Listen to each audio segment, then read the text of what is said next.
kwa nini adui anaonekana na nguvu kwenye maisha yako? Kwa sababu akianza kukusemesha wewe unakaa kimya. Akianza kukusema, kukwambia makosa yako, kukwambia usivyofaa, unakaa kimya. Beginning today there is no staying quiet. Goliathi alipoanza kumsemesha Daudi kwamba leo nitakuua, Daudi hakukaa kimya. Akajibu akamsemesha Goliathi. Akamwambia, sikia Goliathi, leo nitakukata kichwa chako na nitautoa mwili wako uliwe na kunguru, uliwe na ndege. He didn't stay quiet.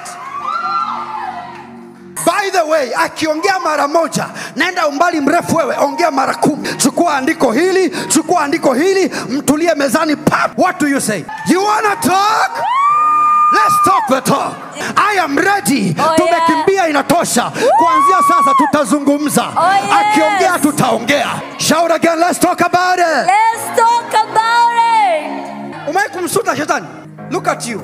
Who is a loser between me and you? Si wewe uliyopoteza nafasi yako mbinguni. Sio wewe ambaye uliondolewa na maandiko yanasema wala nafasi yako haikuonekana tena. Sio wewe. Who is a loser between me and you? You wanna talk? Let's talk about it.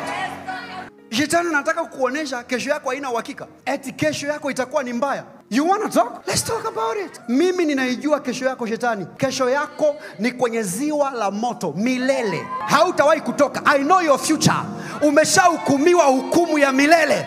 Kuishi kwenye ziwa la moto, utateseka huko. You wanna talk about my future? Let's talk about your future. We know your future. Maandiko yametuonyesha future ya shetani ni ipi. Let's talk about it. Maisha yangu hayatafungwa hapa. Hautatumia makosa yangu na historia yangu iliyopita kama kamba za kufunga maisha yangu. Ninakuzuia. No, you will not do that. Usikimbie mistake ulizozifanya.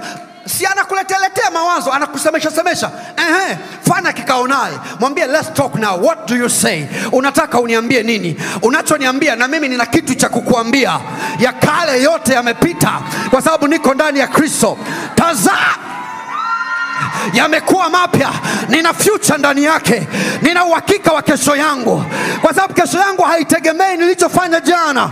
Kesho yangu inategemea nani ameishika. Kristo aliyeishika kesho yangu ananiambia ninayo future ndani yake. You wanna talk about it? Let's talk about it. Kuna wakati shetani anataka kukusemesha, mwambie yes, I am ready to talk. Let's talk. Atakwambia sijina nina. Wewe usimjibu hisia, mjibu maandiko.